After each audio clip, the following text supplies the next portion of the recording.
Good morning and welcome to our webinar series. I'm really glad that you're here today to talk about workplace communication as part of the series.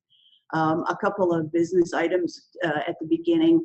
If you'd rather see less of my face, it's certainly possible to do that by minimizing the me picture. And what you do is you hover over it and there's a menu at the top that you can shrink that box. Please note too that in that menu bar there is an opportunity to ask questions, a Q&A button, and a chat button. We will also give you an opportunity to answer some polling questions as we go, not associated with you individually, but to collectively give us some material to talk about. So feel free to use all of those tools. Okay, today we're focused on the dynamics of interpersonal communication at work. We all know something about this, of course, and I think it's likely that each of you has positive and negative stories about the kind of interpersonal communication you experienced in the workplace. In this session, we'll be considering some key processes that contribute to peaceful interactions as well as to conflict. There may be some brand new ideas here or some prompting of older ideas, but I hope that you will ponder these things and see how they play out in the workplace, especially in the next several days as this is fresh for you. Before we begin, let's start with a question. Your individual answers are not associated with you, as I said, so your answer as of the moment is a perfectly okay answer. The polling question that we'll start with is, what would you say is the biggest contributor to your own satisfaction or your own dissatisfaction in your current workplace environment? Please vote.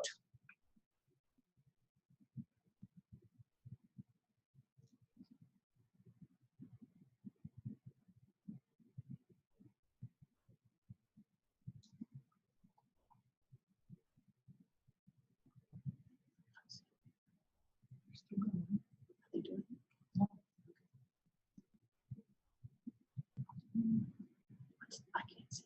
What's one minute? 10 more seconds to cast your vote. What is that? 10 more seconds. Yeah, 10 more seconds.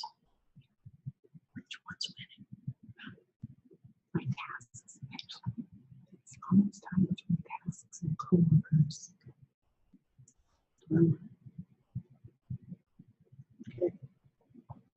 Okay, great. Looks like we have two strong leaders here. One is the tasks that wins bit, and the other is interaction with coworkers. But those are related, of course, and that's the point, is each of these can contribute profoundly to job satisfaction. But we also know that because we work with others on our tasks, the communication that we enact around those combines with the interactions themselves to create an environment that is either really positive, really negative, or someplace in between. You may be one of those people who left a job because of interactions with people at work, or you may have chosen to stay at a job because of the people, even when there was a better offer for you. So today, let's think about what we're going to do.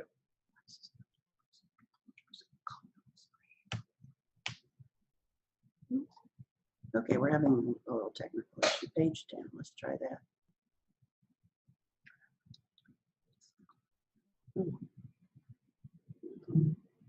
Okay. There are too many programs running on this computer right now. We've all seen that. Okay, so today we're going to talk about the role of interpersonal communication at work with supervisors, with peers, with subordinates, with customers, and why that plays and how that plays such a large part in our work and experience. We'll also talk about the ways that our individual differences, our roles, and our responsibilities in particular influence our communication, and how the goals that we're seeking play out in our interactions. After that, we'll focus on identifying some critical interpersonal skills, powerful tools that can help us achieve our objectives and use communication even more effectively. In that section, we'll think about some perspectives and practices that support us and those around us in our communication.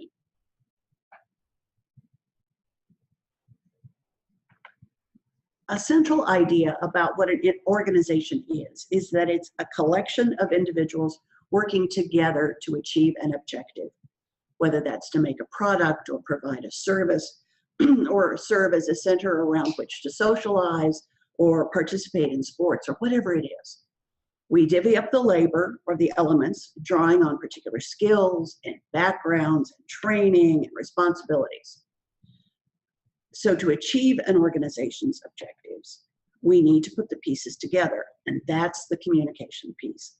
Think about how much of your day is spent talking with others, with writing to others, with reading what others have written, messages from all sorts of people in all sorts of places, whether that is face-to-face, on paper, or electronic. So this is another chance for you to weigh in and kind of frame this for yourself and for others who are on the call. The second polling question asks you this: what proportion of your time at work on an average day is spent communicating with others? 25% or less, 1/4 to 1/2, 1/2 to 3/4, or more than 75%. Please vote.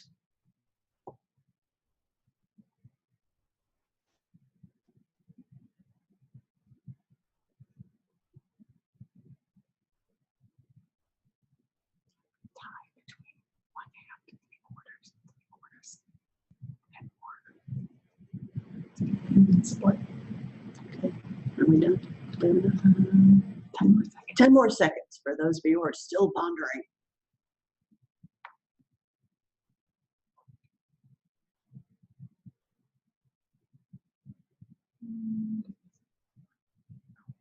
Okay. So what do we get? Can you see it? No. It's about tied between 1/2 and 3/4 and 3/4 somewhere. Looks like a lot is what we're saying. A tie between 1/2 and 3/4 and 3/4 and higher. That's a lot of time spent communicating with others. And that's not inconsistent with what a great many American workers will report. The reason those communications are so important is not just that they take an enormous amount of our time, but they are sources of information and sources of social engagement. We're likely to need to depend on them to complete our own tasks, keep us in the loop. They're where we get feedback. They help us relieve tension. They give us opportunities to laugh together or cry together. They can help us be supported in tough times. They are the human face of the organization. Think about how we visit together at work, how we connect, how we celebrate, how we make our jobs easier or harder through the ways we deal with one another. At work, we are in constant relation to one another, for whom our words and our actions have consequences. So this is a really important part of how we are and who we are at work. All of these experiences of interaction color our experiences of being at work in both positive and negative ways. And the question then becomes, why are they so complicated? Here they are, they're sort of a basic part of our organizational lives. They provide a lot of joy and they provide a lot of frustration. So what's the deal? And one of the reasons that this happens is the ways that we enact our communication goals. A very, very important idea today is that humans always have 3 concurrent goals every time we communicate. Every single time. They're always all there. They come out and are enacted in different proportions in different situations though. And lots of times, almost all the time I would argue, we aren't really aware of what those are.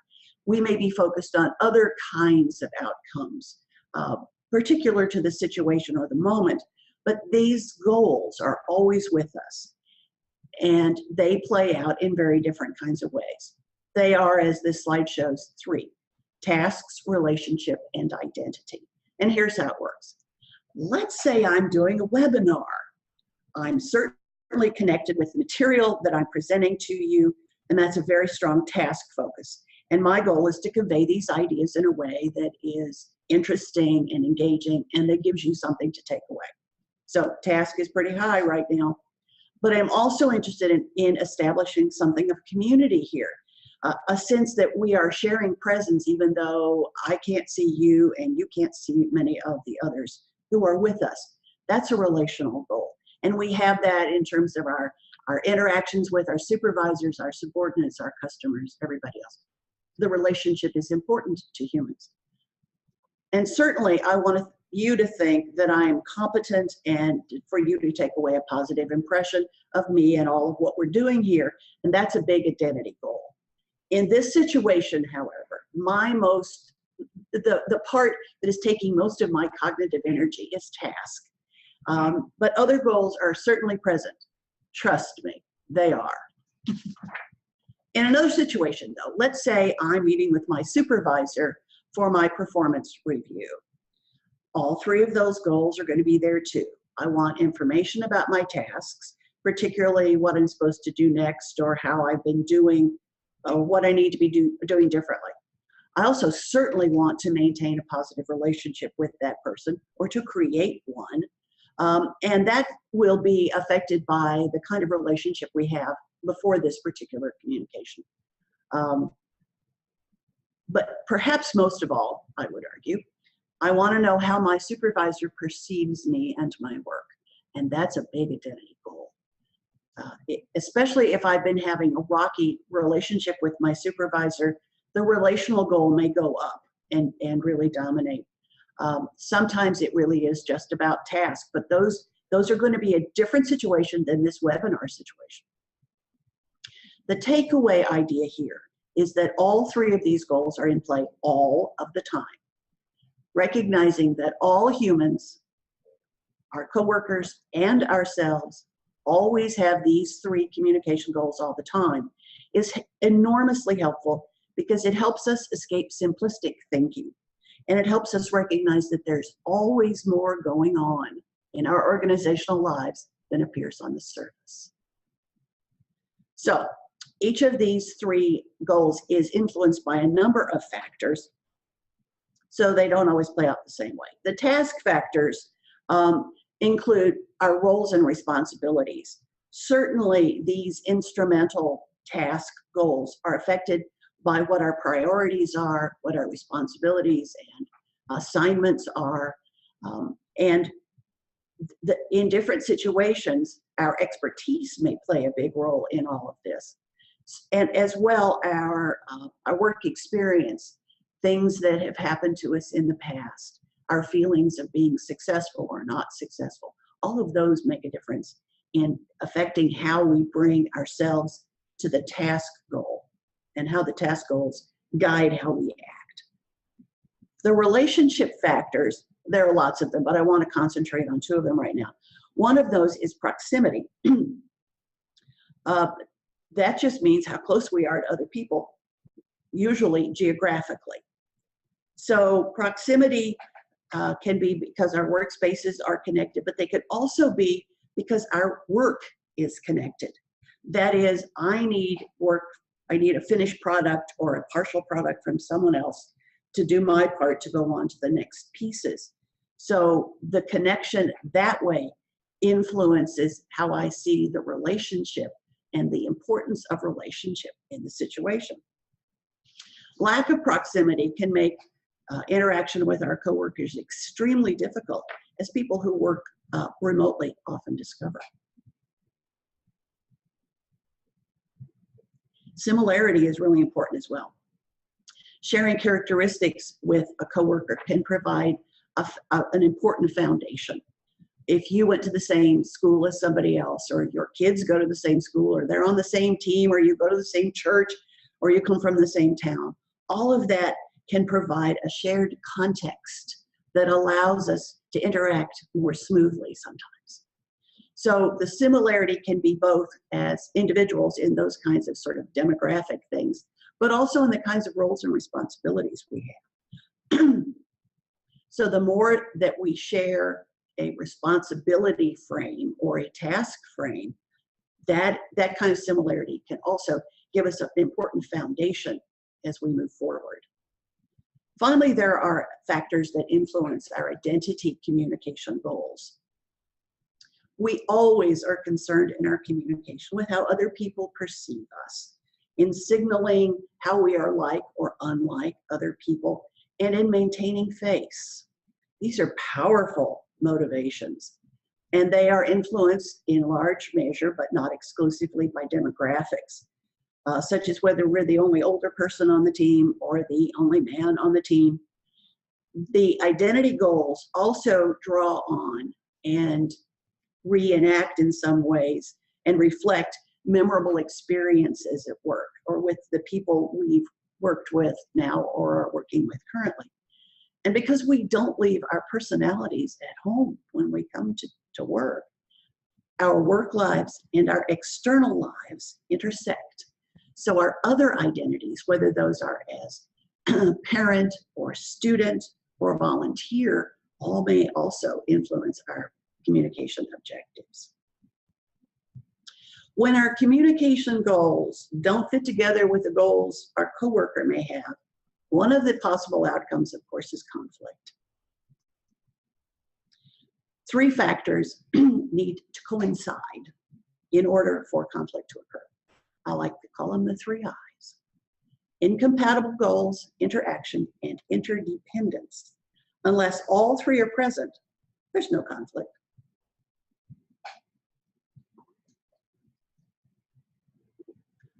Let's talk first about incompatible goals. I think this is easy to see when we have an example from the home. Let us say that you and somebody else there, could be a spouse, could be a roommate, could be a child, have different priorities. You want that person to complete a chore, like cleaning up the kitchen or cleaning their room or whatever. And that person's priority is to continue playing a video game or watch television or go outside. At work, this can be that you want a subordinate to stay late tomorrow night, and the subordinate wants to go to his child's team game. Incompatible goals. They just don't fit together. The second one is interaction. Even if you and someone else have different goals or priorities, if you don't interact with that person, there's not going to be any conflict. Take, for example, a parking valet at a hotel. That person may be having very different priorities today than you have. But if you're not parking at the hotel, it doesn't matter. The third one is interdependence. The more you depend on another person, whether at home or at work, the more space there is for conflict. You may need a coworker to complete a portion of a report that will be combined with yours. You may disagree with management about an organizational change that will affect your own tasks. All of these are powerful kinds of interdependence. When all of them come together so that the goals for people who work together and interact and whose work is connected, when those all collide, that's where conflict can often occur. And conflict, of course, can occur on several different levels. One is an organizational level. One of the most common, especially in the kind of environment we're all in right now, is when people resist or oppose change. The organization has one goal. I may have another goal. We are interdependent, and certainly as part of the organization, we are working together. This is an opportunity for conflict. Similarly, at the team or group level, there's some famous ones, at least in my work life there have been. Let's say between a marketing team and a sales team, or a sales team and a manufacturing team, when one group promises a change or a product that doesn't currently exist. Does that happen? Yes, sometimes. And the other group has to scramble to produce it or take the blame for not having figured it out in advance. Conflict, oh yes. And certainly, of course, there is individual or interpersonal conflict. When somebody didn't deliver a report on time or get the information to you when it needed to be done, those can be grounds for conflict. But don't forget that sometimes when people keep information from one another for their own use, that's an opportunity for conflict because it has the three I's in it as well. Different goals, interaction, and interdependence.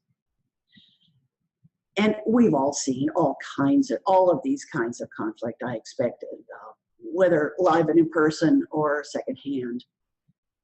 they can make our lives enormously challenging. But there are also opportunities for learning more things about a situation, having more ideas, bringing more things to the fore. So it is important to remember that it's not always just bad. It is often not comfortable, though. And it's not comfortable in part because we make a lot of assumptions about it. One is that it is inevitably bad. And the other is where the conflict comes from. What is conflict really about? Frequently, it's about exactly what it looks like it's about. Okay, that is certainly the case. But we often associate conflict with a person or persons, assigning it to them as individuals. But it's really about something deeper, something that goes beneath the surface. For example, imagine there's a new member in your group, and there's one of the old timers is complaining a lot about processes and details and things like that.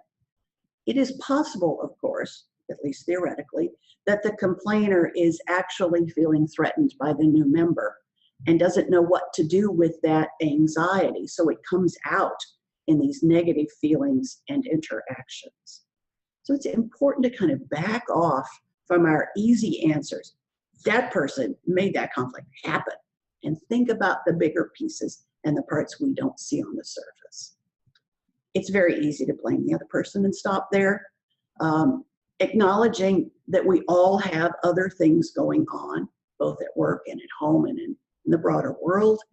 And we have these communication goals that are very present, even when we don't talk and think about them, is really important. It comes back to this basic idea that there's more going on than appears on the surface. So what can we do interpersonally in our communication at work to deal more effectively, especially with conflict situations? And a place to begin is thinking about how people deal with conflict. One way to look at it is through wonderful things like these, like this graph, to recognize that each of us has a default approach. We have this basic go-to kind of way to deal with conflict. And we don't always use that one. There may be something that pushes us to apply a different one. But think about it and look at where you are on this one. This particular approach, this grid, was adapted from a leadership grid that focuses on two things. One is how much the person is concerned with other people, and the other, how much the person is concerned with him or herself and his or her own objectives. So here are the five kind of basic ways to think about this. In the bottom lower left-hand corner, at low concern for self and low concern for others, is avoidance. I'm just going to pretend nothing's happening. I'm not going to talk to this person. I'm not going to do anything. I'm going to put my head down and shut up. Does that sound like anybody you know? Maybe. Then there is accommodation. That's on the lower right-hand corner. Low concern for self, high concern for other people. So you give in, have it your way. Okay, maybe you know some people like that. In the upper left-hand corner, high concern for self, low concern for others. You want what you want, and I don't care if it makes you think I'm a stinker. It's what I want. Yeah. On the upper right-hand corner, high concern for self, high concern for others, is collaboration. Trying to find something that both of us win. Both of us come away with positive things. And in the middle, compromise. Win-lose and win-lose. Trying to find a way to satisfy both you and the other person, knowing that you both are going to have to give up something. Okay. I hope that you see yourself in this a bit, but let's think about your work group for a second. The third polling question we have today asks, in your own work environment, which of the 5 conflict management styles do you all tend to use? What's the dominant one in your work group? Remember that your answer is not associated with you specifically. Here's your chance to vote.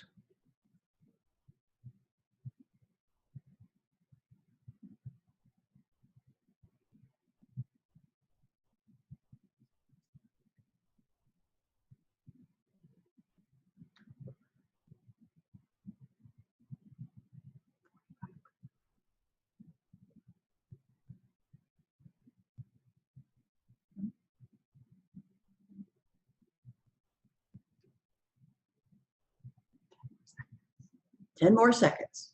Here's your chance.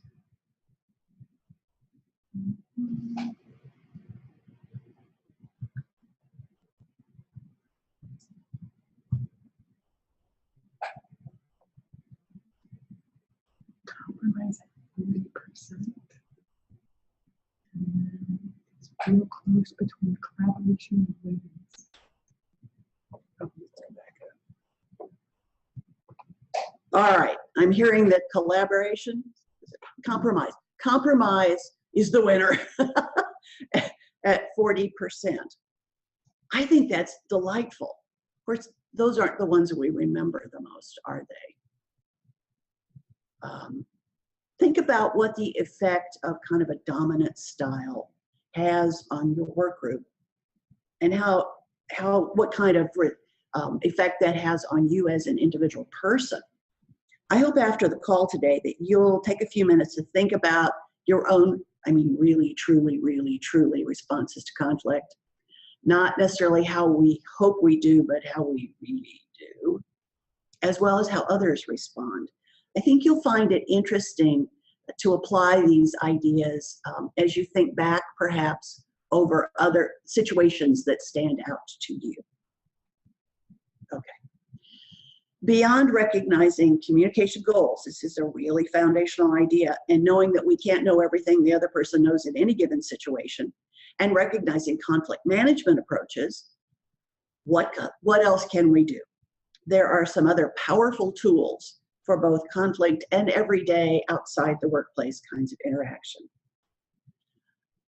Underpinning all of these four, perspective taking, listening, observing, and self-monitoring, is the notion of paying attention. This is increasingly difficult in our world, it seems to me, given all of the messages and all of the distractions and all of the pressures that we're bombarded with. Add to that the felt pressure, the learned pressure that everybody has these days to attend to our electronics, which pull us out of the live interaction context. When I am doing email or I am doing Facebook or whatever it is, or I'm on my phone, I'm not watching the other people in my environment, and they can't see what I'm doing. So we're really poverty-stricken in terms of the kinds of information that we might be able to use to work better and to feel better about our work. We miss a lot. So let's talk about some tools that may help us think about ways out of that.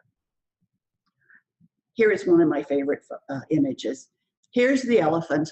And of course, these people perceive it differently depending on where they're standing, so to speak, where they are, and what they're focused on.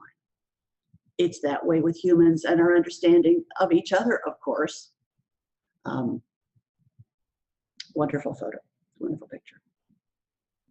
So let's think about one of the ways that we can do this, and that's taking perspective.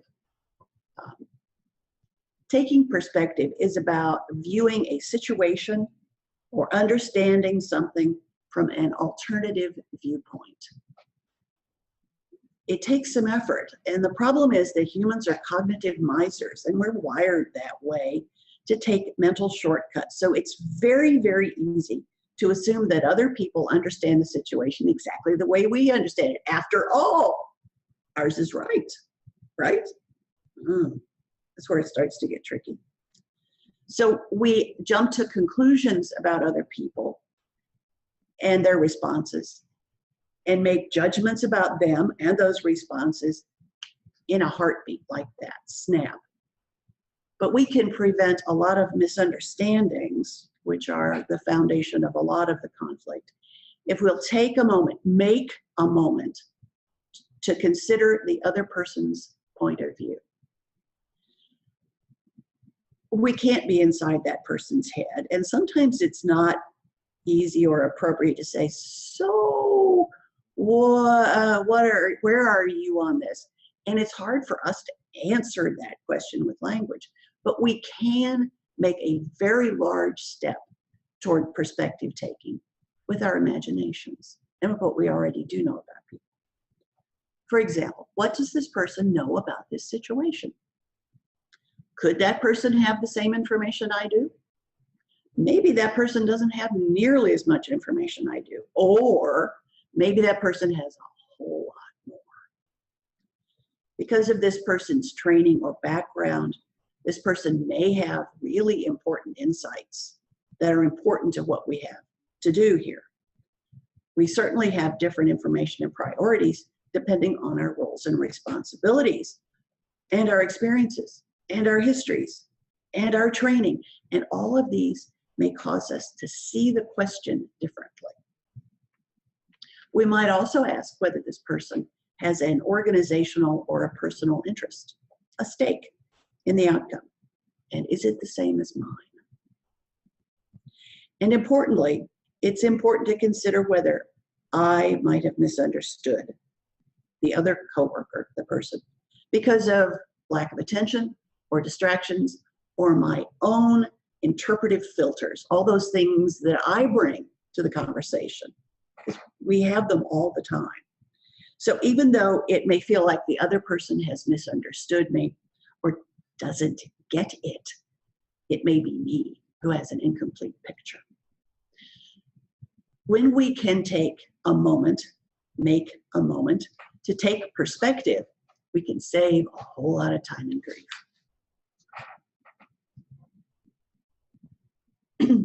There are lots of other attention challenges, of course, and you know what they are because we live in this world. The endless bombardment of audio messages, the speech of people around us, to us, and around us, especially in open offices, can be a cacophony of things. And sometimes those conversations are much more interesting than ours. We have people speaking on television, people speaking on the radio, people speaking on audio, voicemail, and then there's the phone. So all of those pieces contribute to this noise environment. Add to that there's music everywhere, right? You can't even go outside some places without hearing somebody piping music in.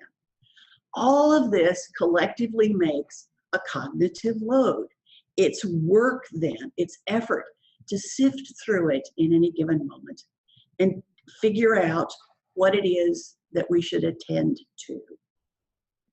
Meanwhile, we bring to all of that our tasks, our emotions, our interior distractions, and all the visual messages that frequently accompany all the audio messages.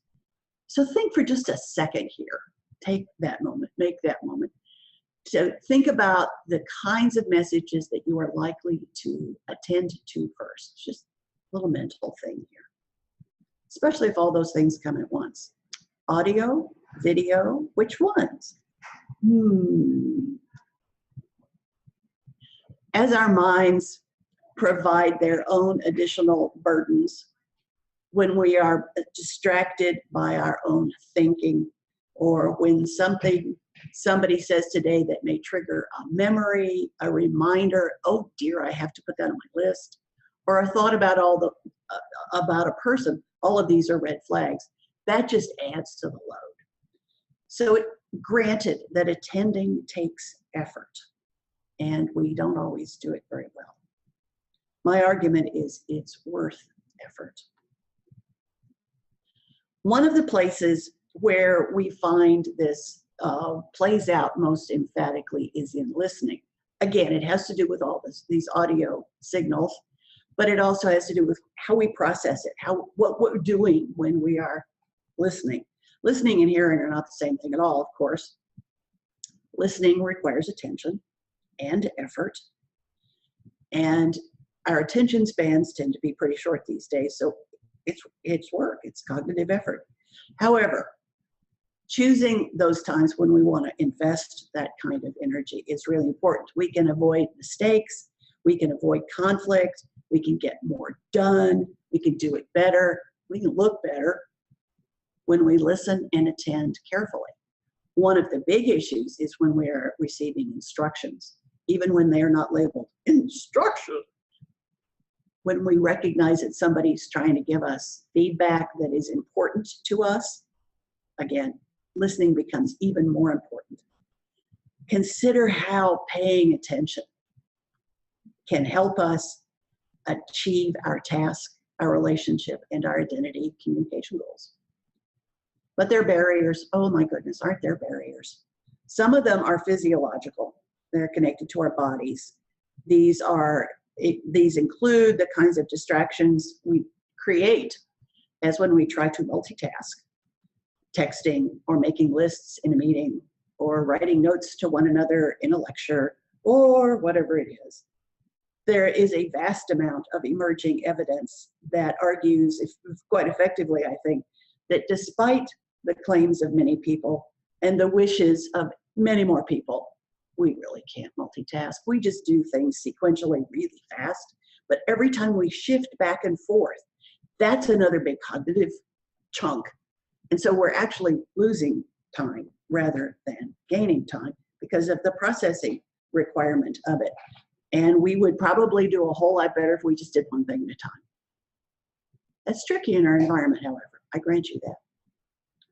Some listening barriers are environmental. Think about background noise, traffic, heat, cold, hunger, whatever it is. Our attitudinal barriers are powerful too. If we're annoyed with that other person, we may be inclined to tune them out from the get-go. We can then not concentrate and do something else. We can listen too hard. This one's kind of sneaky because I'm going to listen because I'm going to find the flaws in this argument because that person's full of it. Oh, that one's tricky. Jumping to conclusions or preparing rebuttal. We don't do, sure we do that. We say as we listen to somebody, but. And then we begin to frame the argument that we're going to hand back immediately. So we don't listen to the next part of it. We're already busy with our next part of our conversation. Listening emotionally can be that we don't like the topic, we don't like the way it's going, we don't like the person, we don't like anything about it. And so we just kind of, it's like putting speaker noise reduction headphones on. And selective listening is listening just to some things, attending to some parts of an argument, for example, when they trigger positive or negative pieces. There are lots of other factors that influence this. One is the cultural differences and our learned tendency to prejudge. That's when we discount a message from somebody because that person is the person delivering it, or when we have already made our minds up and don't confuse me with the facts. So the whole notion of listening is attached to this notion of paying attention, as is one more important piece, and that's nonverbal communication. Think about how much information you get from watching people. Think about body language and posture. Is this person all tightened up like this, or more relaxed and ready to listen and talk? The signals are very different, and we learn from being very small children how to read that kind of thing. We respond to tone of voice. We respond to volume. If I really project, especially in this tone of voice, that's really different, I think, isn't it? The rate of speech, all of those factors make a difference. And then, of course, there's eye contact. If I really look at you in the eye, it's different than when I speak to my material. We learned this a long time ago. Attending thoughtfully to other people, making the effort to do it, has immediate benefits, both to you and to the other people. Don't you feel better when you talk to a person who's really listening to you, who's paying attention, who seems interested? Perhaps they're not interested, but they're attending to you. Isn't it helpful when you see a situation or a problem in a larger frame? These are powerful tools to appreciate another person's perspective, to draw on their knowledge, and interact more effectively. there's still one more thing.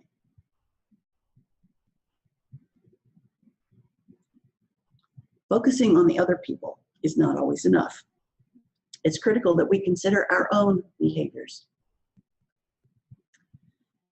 Being aware of how we are acting and how we are responding to others is a marvelously powerful and terribly important part of taking responsibility for our own communication and our role in interactions with other people. Self-monitoring is all about paying attention to our own behaviors and how we are responding in the context where we are placed at that time. It allows us to modify our message, modify our look, modify what we're doing. But it also allows us to step back a bit and think more broadly and communicate more effectively. A key communicator is somebody who pays attention, and pays attention not just to other people, but thinking about how we are affecting the communication environment. People can be high self-monitors or low self-monitors. Sometimes high self-monitors get a little obsessive about things, but the low self-monitors, and perhaps you know some people, are just my way or the highway.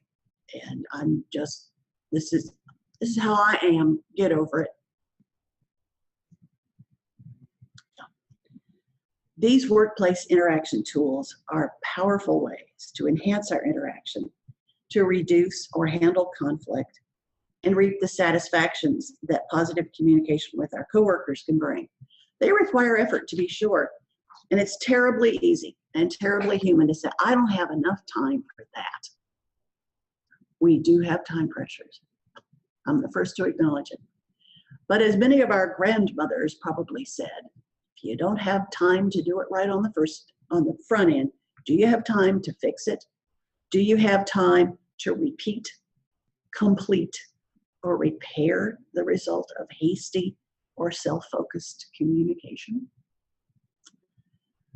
Well, I think these are important questions, and I think they deserve a moment or two every single day of contemplation, particularly as you go into the difficult conversations or conversations with challenging people. We can make choices that help us achieve our communication goals, all three of them, and still get along more effectively with most people. So let's think about what's been here today. First of all, I hope you recognize and can articulate the role of interpersonal communication at work. It's how we get it done. It is the baseline, it's the tool that we all use all the time in dealing with one another to achieve our organizational and therefore our personal goals in workplace contexts. Second, I hope you can appreciate and articulate factors that influence how we communicate to achieve our goals. The goals themselves, of course, identity, relationship, and task, but also the individual factors that influence how we see the world and how we approach one another. And I hope you will spend some time in the next week or so specifically and thoughtfully practicing attention skills, practicing attending, and see what else you can find in a familiar environment like that meeting that you have every Monday or whatever it is. Specifically trying to take perspective of one or two other people and say, I wonder what else is going on here, where this person's coming from on this, because we don't speak all of that to one another. So we have an opportunity to think about that other individual and where that person's coming from. Also, just to listen actively with more investment of attention and see how that turns out. And also paying attention to our own actions, behaviors, and our own communication. Okay. I hope that you have found this session useful and interesting. And at the very end, or almost very end, we'll give you an opportunity to provide a bit of quick feedback. It's only going to take just a little time. It's more the kind of polling questions that will give us very useful information attending to you about how we can improve this series of webinars. Meanwhile, there are more coming. In May, Angie Pastoric is going to talk about making meetings meaningful. I hope she can say that better than I can. And then in June on emails that save time and get results. And then Dr. Gist will talk in July about personal networking strategies. All of these fitting together to give you some more food for thought and some more tools to be effective communicators in your workplace. In addition, if you're interested in our online four-course certificate in workplace and professional communication, we hope you will join us for an online information session on April 26th. Here is a contact point for you. If you'll email Michelle, she'll set you up. You can be part of that conversation. I think you'll enjoy that and find useful information there as well. There's also information in that for the Communication Studies Master of Arts degree, also at the Edwards campus. Oh, and please, I know I'm saying you shouldn't try to multitask. Do this separately. We'd love it if you liked our Facebook page. There are wonderful, interesting pieces from the press and from other interesting sources to provoke your thinking, to refresh some ideas, and to give you more conversation points, whether at work or at the bar after work. So we hope that you will like the Facebook page and follow us there.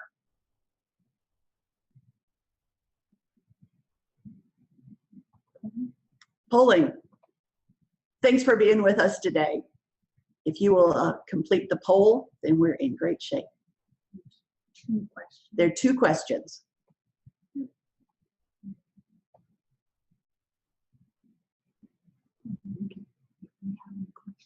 Oh, this is a wonderful opportunity. Thank you. Angie's helping me out here. If you have questions, comments, use either the Q&A function or the chat function, and we can have some additional conversation here. That would be great.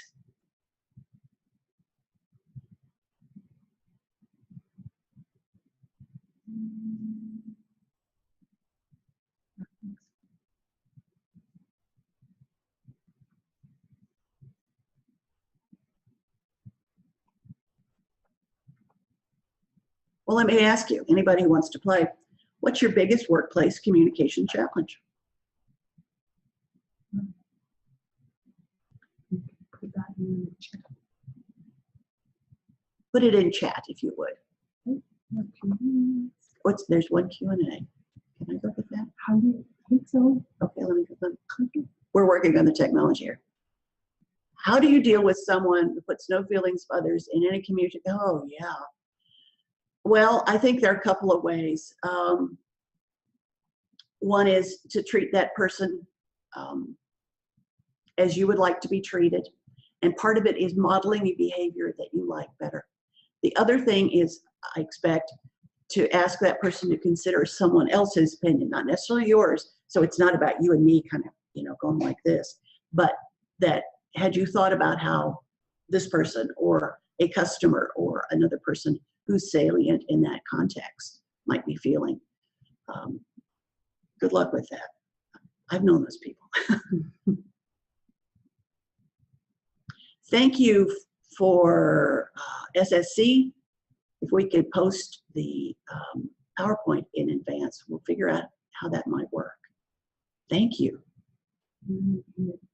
They always have reasons that something won't work. Don't you imagine that that person is really unhappy to consider that it's always negative as opposed to always positive. And I think one of the tasks that many of us have is to help others see our perspective, or our collective perspective, that there are options, that there are ways to deal with that, and calling them that, opportunities, possibilities, alternatives, and then gathering support from your coworkers who don't think it's all negative, can be one of the ways. Again, modeling behavior is very subtle and sometimes so slow that it makes us want to scream. But I've seen it work where people find that there are other ways, particularly ways that are accepted in this workplace, that are honored in this workplace, because most of us still want to look good to other people. So that's a thought. And there's some in chat too. Oh, there's some in chat too. I gotta find chat. Where is chat? Oh, over here. Let's see. Oh, thank you. Thank you, folks. I just have to figure out how to get to it. Ah, Someone is, out of the 5 conflict styles, which one do you prefer? oh, there it is. And now I can see it. Out of prefer. I prefer collaboration. I don't always do that. I confess. I'm a human being, and I have spent many years trying not to avoid conflict and deny it. So we can work on that. I am finding that if you just say to people, wait a second, what's your position? What's my position? Let's try to figure this out. And kind of open it, put it on the table rather than what I used to do, which was try to put it under the table. It can be really powerful. Oh, this is one. How do you deal with someone who has health issues that's resulting in not being happy? Hope that that person gets medical care. Try to find ways to validate that person as a human. In the end, we always bring our humanity to work. And I think one of the ways to help others, which helps us, is to acknowledge that and call on that. And try, not just, again, not say, I'm not going to pay attention to that person or that person's health problems. And you don't have to discuss the health problems, but just say, it's a pretty day, here's a daffodil, or whatever it is, to help them remember the humanity that we all have and that we all share. More in chat. More in chat. Susan Swanson. Hi, Susan. Oh, yes, there are lots of times when it is. The question is, are there times when it's appropriate to use a conflict management style other than collaborative? Certainly. It's just you have to know what you're going to get. I think that it's a great question. Sometimes avoidance does work. I've made it work. I've had a lot of practice at that, as I say. It doesn't always work, and sometimes it backfires. And I think what you have to do is say, exactly what is it I want to have happen here? What outcome do I want? And what outcome do I imagine? What perspective can I understand of that other person? Because it may be that I must, in some cases, be more direct and refuse to compromise, particularly if it's a question of ethics, for example. If this is an ethical decision, then I'm going to have to stick with the ethics, right? So yes, there are. That's a great question.